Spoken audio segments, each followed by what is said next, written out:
Hello, everybody. Scott Golden with the Golden Opportunities Coaching and Pro Wrestling Logic YouTube channels. Obviously, this is Pro Wrestling Logic, and we discuss a variety of topics, including but not limited to local area wrestling when it appears, also independent wrestling, and primarily old school prior to the last 20 years at least, pro wrestling. Usually back into the 80s and 90s, back when wrestling was decent. Would love there to be more 60s and 70s footage available to cover as well, but that's obviously harder to come by. This is the Superstars of Wrestling series for the 22nd of August, 1987. Then we are moving on to 1992. We're actually going back to 1992 WCW and the Saturday Night program before it was officially named WCW Saturday Night. We're going to be doing the 85 through 1992 edition of that particular program. Should be a fun time. Anyway, we move forward into August 22nd. Ken Patera and Tom Stone. Patera coming out of jail just a few months before for two and a half year stint while in the AWA over getting into it with a police officer, having been brought back as a babyface, having been brought back as a guy who, for the most part, is offended because the Heenan family did not stick by him when needed. Patera, of course, very basic punch kick, some body slams, basic maneuvers, nothing necessarily worth writing home about. Also using the swing full Nelson, and the idea is that Patera, who's only around for about a year in this run, goes at it with the Heenan family in various incarnations, Rick Rude, Hercules, and the like. Patera really, at this point, kind of leaves wrestling behind after 1988. I think he does some independent shows going forward, but nothing too influential. Then we go to an update where they talk in great deal,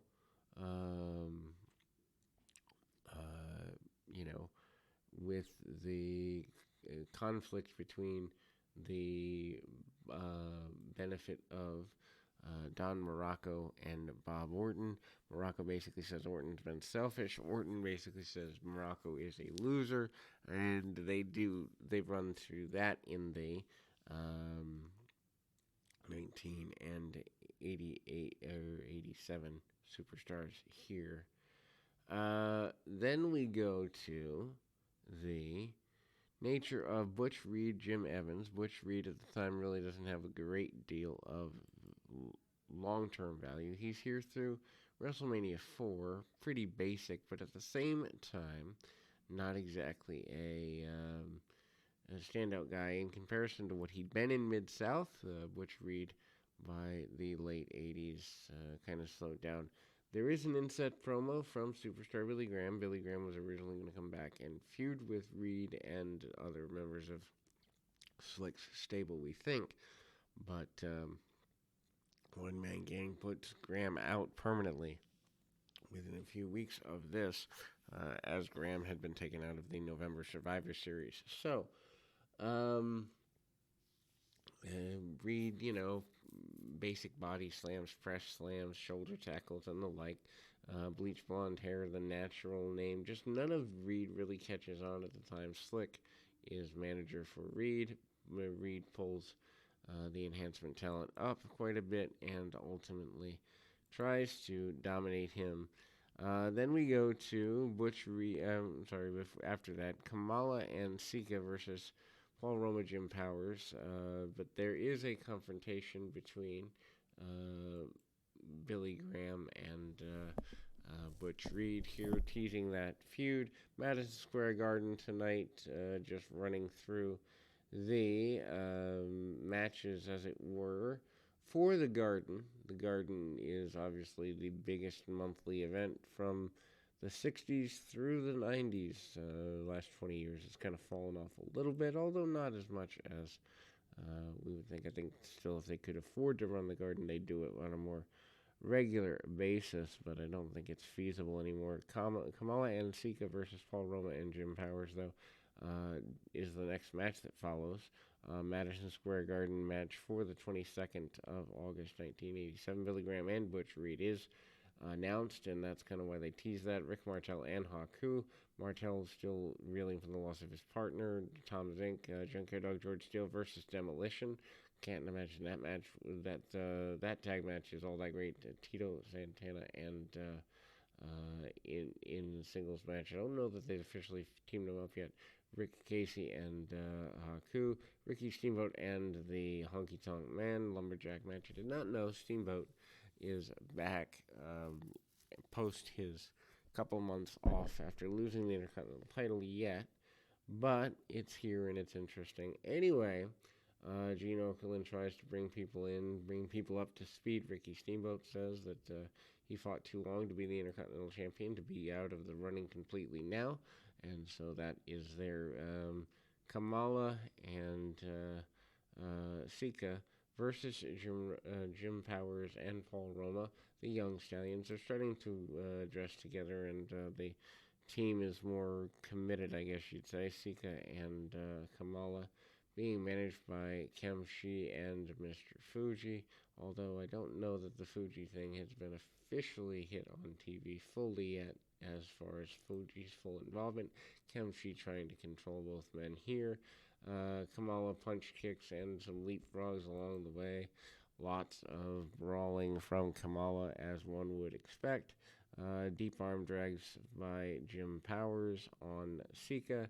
Sika bumping all over for him, but it doesn't really go all that well according to plan, as the Samoan eventually comes back to his feet, and it's pretty aggressive, as it were, as it relates to the heel team kind of taking over a little bit, and Irish whip there, clotheslines, ultimately.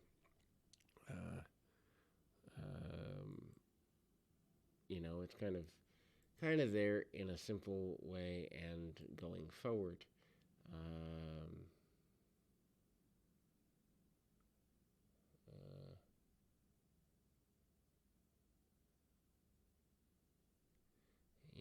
It's kind of there in a simple way,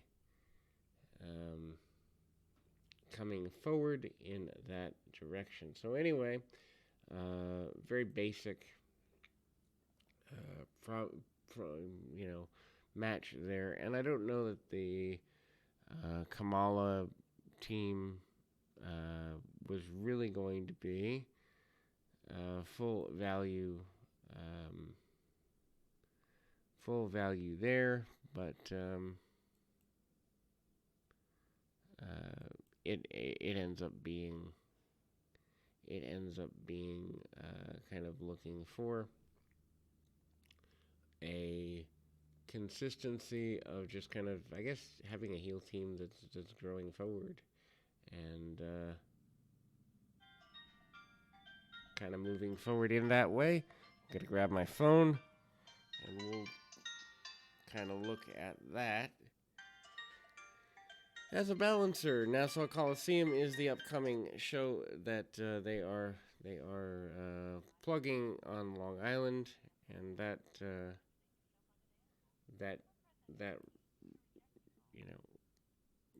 Then we go through the Islanders in an enhancement match. I mean, the Islanders are still kind of new to the Bobby Heenan family. Lots of punch kick there, lots of basic stuff here. Simple, and Bobby Heenan obviously leading them forward. Haku and Tama, one of my favorite tag teams from before I became a fan. I just enjoyed them a great deal. And ultimately, being with Bobby Heenan helps them out. Then we move to Killer Khan. Killer Khan against Billy Bowman. And Khan punch kick, of course, managed by Mr. Fuji. One thing you notice here in 87, managers still a big deal at the time. Kind of, I'd say faded out really by 93, but 87, probably 84 through 87, the peak of managers for heels. and a couple of babyface managers, most notably Arnold Skaaland for Bob Backlund, although that's 83. And then, like I said, Oliver Humperdinck and Elizabeth as babyface managers, heel managers, obviously where the nature lies. And then we see Bobby Heenan kind of talking about the wonder that is the need for the killing off of Matilda. No, basically is the hint. And then we see a confrontation between Bobby Heenan and Paul Orndorff. Orndorff fires Heenan on the spot and hires Sir Oliver Humperdinck. Super important interview for Orndorff, basically standing up for himself almost a year after the Hogan feud. So I mean that's just really interesting that the Paul Orndorff Heenan alliance lasts about a year and then they go a different way with it. Anyway, Coco Ware against Chris Curtis. Coco Beware. This is, I believe, the week before the Piledriver single airs, and that becomes Coco's theme music. Punch kick for Coco. Coco with beautiful drop kicks and the ghetto blaster, gourd buster maneuver, otherwise known as brain buster, and Coco gets a victory there. Overall, love Superstars from the 86 through 90 run. Anyway, we'll be back with more right after this.